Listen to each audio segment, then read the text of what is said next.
Musa. Sampai kepada Nabi Musa, apa yang kacik Nabi Musa? Oi Muhammad, apa yang dibawa tu Muhammad? Nah, karena Nabi kita membawa beban besar, ditanya oleh Nabi Musa, itu apa tu Muhammad? Oh ini ke Abang Musa, ini ke Musa, ini ada jatah daripada Allah Subhanahu Wa Taala. Dijatakan ini solat 50 waktu untukku dan umatku. Bagi siapa yang melaksanakan, kata Allah, dihapus dosanya siang dan malam. Oh, jadi itu senang hati kamu Muhammad? Iyalah bang, senang hatiku. Nah, kan? Ya dapat oleh itu senang hati Nabi awak. Iya. Apa yang kata Musa? Oh mat, mana dan kau mat. Ya, baliklah kata Muhammad. Apa tu? Tolong minta kurang ke Tuhan lah. Ndak kata lu ada umat engkau kecil-kecil. Umat aku besar dulu enggak mampu mengerjakan. Umatku engkau kecil-kecil. Minta kurang lah. Di Nabi kita patuh. Langsung Nabi kita naik lagi ke menghadap Allah Subhanahu Wa Taala. Kita percepat saja, kurang-kurang. Sekali naik kurang 5, kali naik kurang 5. Dia turun naiknya 9 kali. Berarti 50 dikurang 45. Berarti tinggal 5 rakaat lagi, 5 waktu lagi. Turun Nabi kita. Dia turun terakhir itu sudah dipesankan. Ya, kata Allah kepada Nabi Muhammad, Muhammad, lalaca jangan tadi dah. Dia berulang tadi kata. Ya. Jadi kalau turun yang terakhir ini Muhammad, jangan naik lagi lah. Ya. Yang pertama dikasih ini 5 ini Muhammad.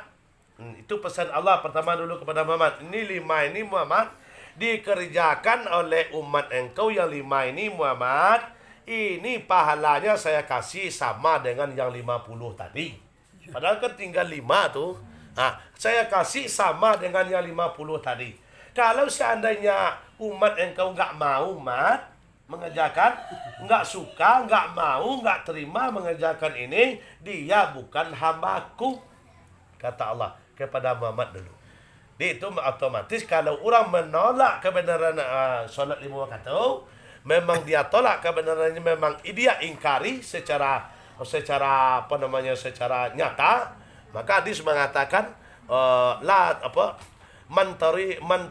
mantarika salata, barang siapa yang tidak melakukan salat muta'amidan, mereka itu kafir secara nyata. Itu hadis mengatakan kalau dia tolak kebenaran salat. Tinggal 5 dikasih mat, nih bawa suratul Fatihah Ummul Al-Quran. Ini 3 akhir ayat surah Al-Baqarah turun. Di langsung ini. Di Fatihah itu langsung kepada Nabi Muhammad dikasih oleh Allah Subhanahu Wa Taala. Turun. Nyampe ke Nabi Musa lagi, apa kata Musa? Ya, berapa tinggal lagi Muhammad? Ini celik baban lah ketik lagi. Ada kata lain tak kadang unjuk ile mah. Ketik lagi. Tengok. Berapa lagi Muhammad? Tinggal 5 nih, Bang. Dia apa kata Musa? Oh, masih banyak tuh Muhammad. Masih berat itu 5 tu Muhammad. Apa tu kau usah? Mintalah, mohon kepada Allah. Pereye lah. Ya, enggak usah lah pakai salat. Ya. Kan lumayan lah kalau bisa. Kalau enggak bisa pray Muhammad, minta 2 aja. 2 aja minta. Setahun. Idul Fitri sama Idul Adha. Dia apa kata Nabi kita? Oh kalau itu nggak bisa lagi ya kamu sah, malu saya usah. Nggak berani saya menghadap Allah lagi. Ya, ini pelajaran bagi kita. Sebenarnya bukan Nabi kita malu naik ke atas. Ya, kenapa Nabi kita nggak mau lagi naik ke atas? Karena sholat itu sudah tinggal 5. Kenapa nggak berani lagi? Karena sholat yang 5 waktu itu sudah ada sebelum Nabi Muhammad lahir. Belum ada Nabi Muhammad itu lahir yang 5 waktu, subuh 2, zuhur 4, asar 4, maghrib 3, isya 4, itu sudah ada. Sudah ada sebelum Nabi kita. Jadi Isra Mi'raj itu bukan menyebut salat, tapi menyebut kesempurnaan salat, mengatur waktunya. Subuh ini waktunya Muhammad, asar ini waktunya, zuhur ini waktunya, ini yang dibaca Muhammad. Itu sebenarnya. Kalau yang 2, 4, 4, 3, 7 itu sudah ada. Sebelum ada Muhammad, Nabi Muhammad lahir itu sudah ada. Maka Nabi kita nggak berani lagi naik ke atas untuk mengurangi, sebab sudah permanen sifatnya sholat 5 waktu. Yang kedua tadi nggak berani lagi naik, sudah dikasih suratul Fatihah oleh turun terakhir, sudah dikasih 3 ayat terakhir surah Al-Baqarah, maka itu boleh dipakai untuk mengobat orang sama kita. Itu langsung kepada Nabi Muhammad. Ya lillahi ma fis samawati ma fil ardi wa in tubdu ma fi anfusikum sampai ke ujung 3 ayat. Itu langsung dikasih waktu Isra Mi'raj kepada Nabi Muhammad sallallahu alaihi wasallam. Itu makanya Nabi kita enggak berani lagi naik ke atas. Yang pertama tadi salat sudah ditentukan. Ya, sebelum Nabi kita lahir, yang salat 5 waktu sudah ada. Sudah ada tertentu ini Nabi ini melakukan. Nah, kira-kira ada yang dapat? Kira-kira yang salat 2 rakaat subuh yang melakukan pertama dulu siapa? Nabi Adam. Yakin? Yakin. Hakul yakin? Oh iya. Mantap. Oh, dapat. Iyo di. La ilah. Lah masabuin agak ada tinggi ya. Nah, ini Nabi Adam yang melakukan pertama. Tapi waktu di situ kan cie tu apa colnya kan? Iya. Kan cie. Nah, jadi kini dia karena ada permintaan awak sampean kali muai kan dari siaponyo dan aponyo di batang tubuh awak kan. Jadi aponyo batang tubuh awak. Nah, boleh tantu apora. tak boleh tantu. Boleh. Nabi siapa nama ngerajuan dan Apollo tujuannya untuk awak. Di baka cek tadi beko barang sesuatu kalau dak tantu doh mupaatnya maklih awak Nah, di yang pertama salat subuh nama ngerajuan adalah Nabi Nabi Adam dulu dia keluar dari surga karena melakukan suatu kesalahan. Apa kesalahannya digaris besarkan atau disyariatkan dengan memakan buah kuldi. Tapi pada dasarnya bukan memakan buah kuldi. Pada hakikinya buka Al-Quran surah Al-A'raf itu ayat 27. Itu dikatakan.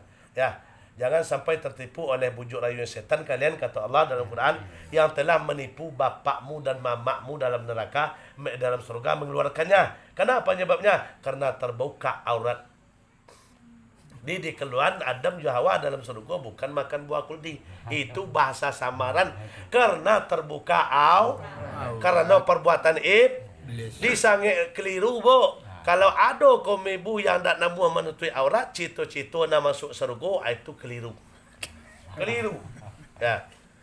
Jilbab enggak mau. Baju pendek. Celana pendek.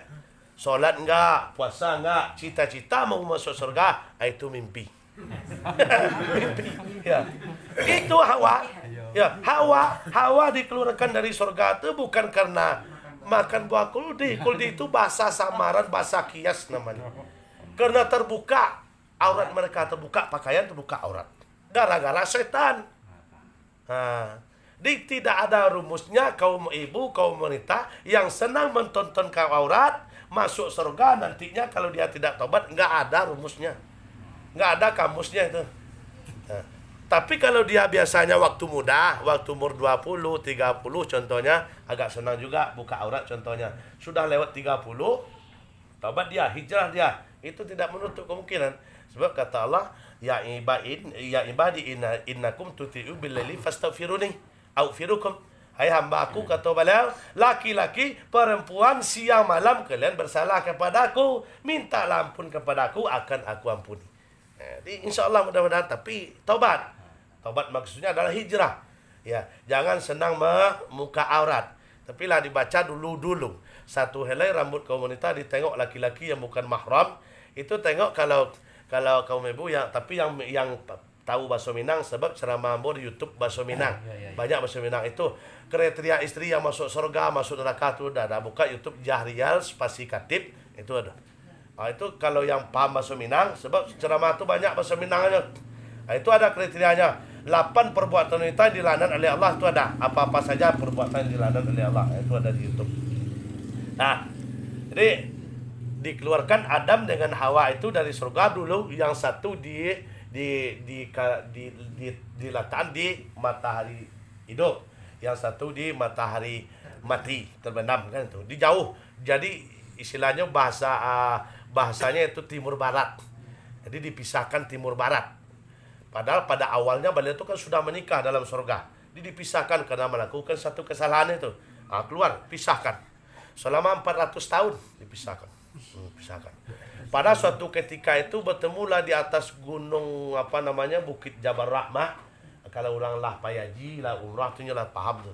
Bukit. Di situlah Ada dua pendapat. Yang satu pendapat mengatakan Adam itu mengerjakan solat 2 rakaat pas dikeluarkan ke bumi dalam keadaan gelap. Lalu solat 2 rakaat, 2 rakaat setelah solat baru terang nampak. Dan yang mengatakan pendapat waktu ketemu di Bukit Jabal Rahmah tadi. Nah, di situ melakukan solat 2 rakaat Nabi kita. Selama 350 tahun Nabi kita memohon ampun kepada Allah, berdoa kepada Allah, tidak diterima oleh Allah Subhanahu wa taala. Tidak diterima. Ada satu penyebabnya, tapi di saat itu setelah selesai Nabi kita solat 2 rakaat setelah itu baru teringat. Baru teringat oleh Nabi kita, oleh Nabi Adam semasa itu, tekala dia diciptakan oleh Allah dulu dalam surga. Pas ditiupkan roh ke dalam batang tubuh Adam, pas matanya menengok ke atas di liang-liang tiang surga, nampak terpampang di situ tertulis la ilaha illallah Muhammadur Rasulullah. Maka teringatlah oleh Adam, tidak ada manusia yang paling mulia sehingga namanya digandingkan dengan nama Allah Subhanahu wa taala. Kan Syekh Muhammad yang digandingkan dengan nama Allah. Selebih itu tak ada Nabi Rasulullah. Tidak ada yang digandingkan teman syaitu Muhammad. Ingat Nabi Adam itu langsung berdoa. Langsung berdoa, alhamdulillahirabbil alamin wassalatu wassalamu ala asrafil anbiya'i wal mursalin wa ala alihi wa ashabi ajmain. Allahumma salli ala sayyidina Muhammad wa ala ali sayyidina Muhammad. Baru Rabbana zalamna anfusana wa illam taghfir lana wa tarhamna lanakunanna minal khasirin. Itu doa Nabi Adam. Di saat Nabi Adam itu melakukan salat 2 rakaat itu dulu, itu doa yang dibaca. Doa itu sudah 350 tahun dibaca Adam tapi belum diangkat oleh malaikat kepada Allah. Kenapa? Karena tidak memakai salat. Itu kuncinya. Kalau kita berdoa sampai sekarang enggak pakai selawat, enggak akan diangkat oleh malaikat. Kuncinya adalah salat. Salawat dulu baru doa. Jangan langsung A'udzubillahi minasyaitonirrajim, bismillahirrahmanirrahim, Rabbana atina, enggak boleh. Ta'awuz, bismillah, salawat, Fatihah, salawat. Baru pakai bahasa Jawa boleh kita berdoa, pakai bahasa Medan boleh, bahasa Minang boleh, enggak masalah. Yang 4 ini enggak boleh diganti. Ta'awuz, bismillah, Fatihah, salawat, enggak boleh diganti. Enggak boleh diganti. Nah, di salat subuh ini Nabi Adam yang mengerjakan itu sebagai wujud syukur Nabi Adam semasa itu. Kalau mensyukuri karena beliau sudah dihidupkan di atas dunia. Di Nabi salat subuh itu berapa rakaat? 2. Jadi sebagai syukur kalau di batang tubuh kita kini ini adalah menjadi angok napas. Menjadi napas turun, naik, turun. Naik, turun. Naik, turun. Kira-kira kalau enggak ada yang turun naik itu mati. Di dalam arti kata, yang salat subuh di batang tubuh manusia menjadi napas. Penting pun tak? Penting pun tak? Jadi kalau orang tidak salat subuh, berarti tidak berarti kalau tidak bernapas sama dengan bangkai itu kalau orang tak salat subuh. Sebab itu napas dia. Kalau enggak salat subuh, berarti enggak hidup dia. Nah, itu salat subuh. Singkat saja. Laju salat apa lagi? Syuhur 4. Syuhur 4. Siapa yang mengerjakan pertama? Itu adalah Nabi Ibrahim. Nabi Ibrahim terkala waktu menyembelih anaknya, itu setelah selesai, karena Nabi Ibrahim tidak jadi anaknya disembelih, itu melakukan solat beliau 4 rakaat. 2 syukurnya untuk anaknya diganti dengan kibas oleh Allah. Yang kedua, yang 2 rakaat syukurnya karena dia langsung diberi rahmat oleh Allah Subhanahu wa taala. Itu Nabi Ibrahim yang pertama yang mengerjakan solat syuhur. Apa di dalam untuk batang tubuh kita sekarang adalah mensyukuri 4 benda. Mana yang 4? Yang 2 adalah mata, yang 3 yang 2 lagi adalah telinga. Berarti ada mata, ada telinga. Mata untuk apa? Untuk mencari, telinga untuk apa? Untuk mendengar. Nah, jadi kalau orang tak solat suhur, berarti tak punya tak punya tali. Rancak pun buruk tau. Tak punya mata, tak punya telinga. Kayu mana lah awak? Mata lah utuh, telinga lah tak ada lagi. Tak patah. Nah, itu di batang tubuh manusia. Suhur. Apa lagi? Asar. Asar berapa? Iko mengajuan Nabi Yunus. Nabi Yunus. Tak kalau Nabi Yunus berangkit dari kampungnya, lari dari kampungnya, naik ke kapal.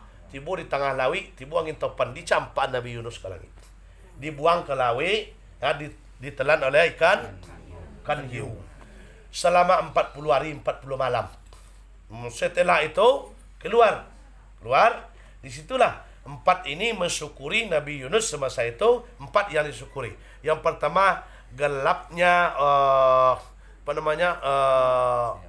gelap di dalam ketakutan.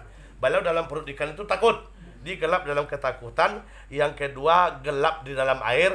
Yang ketiga, gelap di gelap malam. Yang keempat, gelap di dalam perut ikan. Di 4 rakaat beliau melaksanakan. Apanya di batang tubuh awak? Nampak asar kata tadi 4 yang disyukuri. Mana 4 yang disyukuri? 2 tangan, 2 bahu, 2 tangan, 2 bahu. Kira-kira kalau ndak 2 tangan, ndak 2 bahu, kira-kira bisa nyambut gawe apa ora? Di kalau orang tu ndak solat asar, berarti tanpa ndak ada tangan. 2 tangan sebatas itu, bahu sampai siku. Ndak ada. Atau solat asar. Itu di batang tubuh manusia. Apa lagi? Maghrib. Maghrib berapa? 3. Siapa nama rajuan? Nabi Isa. Nabi Isa nama rajuan. Nabi Isa sebelum diangkat oleh Allah, Nabi Isa kan umur 33, diangkat oleh Allah ke langit. Nabi Isa enggak mati. Jadi 6 orang yang tidak mati sampai sekarang itu termasuk Nabi Isa. Nabi Isa enggak mati. Itu yang disalib itu bukan Nabi Isa. Yang dipercayai oleh orang-orang yang pakai salib itu enggak ada benar itu. Yang mati itu bukan Nabi Isa. Nabi Isa diangkat oleh Allah, diselamatkan oleh Allah. Di Nabi Isa ketika diangkat umur 33. Sebelum diangkat Nabi Isa itu solat dulu 3 rakaat. Tujuannya adalah yang pertama beliau beliau mensyukuri tentang kesempurnaan beliau mengemban tauhid Allah semasa sebelum diangkat. Yang kedua, menafikan cacian-cacian orang kepada ibu beliau. Induk beliau kan tak laki dah, tapi ada punya anak. Kan itu. Jadi dihinalah ibu beliau. Yang ketiga, beliau mensyukuri iaitu kasih sayang Allah kepada beliau, diselamatkan di saat beliau sedang diancam oleh umatnya atau kaumnya semasa itu. 3 orang. Dia apa je di batang tubuh awak? Walaupun laki-laki, walaupun perusi, walaupun kaya, walaupun miskin, sama. Menjadi apa di batang tubuh manusia? 1 mulut, 2 lubang kira-kira kalau enggak ada lubang hidung? Kalau enggak ada mulut? Kamano lai. Kayu mana lawak bulu inado lah. Di kalau orang yang tidak solat maghrib berarti tidak punya mulut, tidak punya lubang hidung, pakai kompresor lain. Terakhir solat Isya. Isya berapa? 4. Yang pertama sekali melakukan solat Isya yang 4 itu adalah Nabi Musa. Jadi sebenarnya tidak ada doanya, Bu. Nabi Adam tadi kan ada doanya. Kan dapat doa Nabi Adam yang baca tadi. Doa Nabi solat zuhur tadi, Nabi apa tadi? Nabi Ibrahim. Dapat dah doanya. Beliau sudah solat itu ada doa yang dibaca. Di Nabi Ibrahim ada doanya. Nabi Yunus ada doanya. Nabi Musa pun ada doanya. Nabi Isa pun ada doanya. Nabi Ibrahim doanya adalah Allahumma ja'alna muqimas salati wa min dzurriyyati rabbana wa taqabbal du'a. Ya Allah ya Tuhan, jadikanlah anak keturunanku, anak cucuku menjadi orang-orang yang ahli salat dan ahli ibadah. Rabbana wa taqabbal du'a. Ya Allah, perkenalkanlah doamu.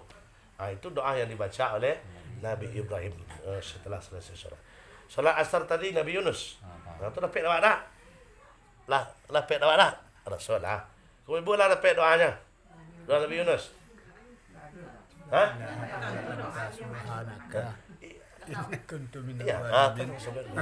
La ilaha illa anta subhanaka inni kuntu minaz zalimin. Itu doanya. Lah siapa ini dah.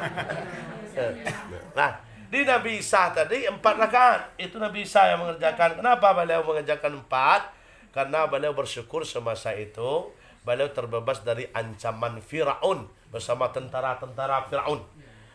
Jadi beliau bersyukur semasa itu. Yang pertama, beliau mensyukuri beliau meninggalkan kota Madian dengan selamat. Setelah itu mensyukuri beliau berpisah dengan selamat dengan saudara beliau namanya Nabi apa? Lupa lah. Nabi Musa itu kan dua, sama Musa kan dua Nabi itu. Nabi Harun. Adik, 4 solat Isya nak? 4 solat Isya apa di batang tubuh manusia? 2 rakaat kaki, 2 rakaat paha atau sebatai pinggul. Berarti 2 kaki, 2 paha. Jadi kalau solat Isya berarti yang fungsinya adalah kaki. Secara garis besar kan kaki. Jadi kalau orang tak solat Isya berarti tak punya kaki. Berarti sebatai kuat 2 kaki. Kalau nyo tak solat Isya. Itu di batang tubuh manusia. Apa doanya? Doanya Rabbi srahli sadri wa yassir li amri wahlul 'uqdatam min lisani yafqahu qawli. Banyak sebenarnya doa, tapi cik-cik saya baca lah. Banyak sebenarnya doa Musa sekilo banyak doa aku banyaknya doa Isa ciknya. Jadi itu salat yang 5 waktu secara sepintas saja, secara singkit saja, apanya di batang tubuh manusia, itulahnya. Jadi intinya orang yang tidak salat 5 waktu berarti tanpa tuh. Orang yang tidak salat 5 waktu diingkarinya, dia ingkari, dia tolak kebenarannya, berarti sama dengan apa namanya itu? Dalam Quran kan dikecen tuh, Bismillahirrahmanirrahim, wa laqad sara'na bi jahannam katsiran minal jinni wal insi. Kata Allah, ambo padien isi neraka tu. Ambo pade isi neraka tu yang kebanyakan isinya adalah dari jin dan manusia. Mano manusia yang dipadien oleh Allah isi neraka. Kata beliau, mano manusia? Lahum qulubun la yafqahuna biha. Mereka punya hati tapi enggak dipakai untuk mengingat Allah. Wa lahum a'yunun la yubsiruna biha. Mereka punya mata tapi tidak dipergunakan melihat nikmat atau kebesaran Allah. Yang ketiga, walahum a'yunun la yasma'una biha. Mereka punya telinga tapi tidak didengarkan untuk mendengarkan nasihat Allah. Ulaika kal an'am, kata Allah, mereka itu sama dengan hewan ternak. Tapi lebih parah lah ya, ujung ayat tadi mengatakan hum bal apa? Kalau salah lupa lah. Lebih rendah daripada hewan.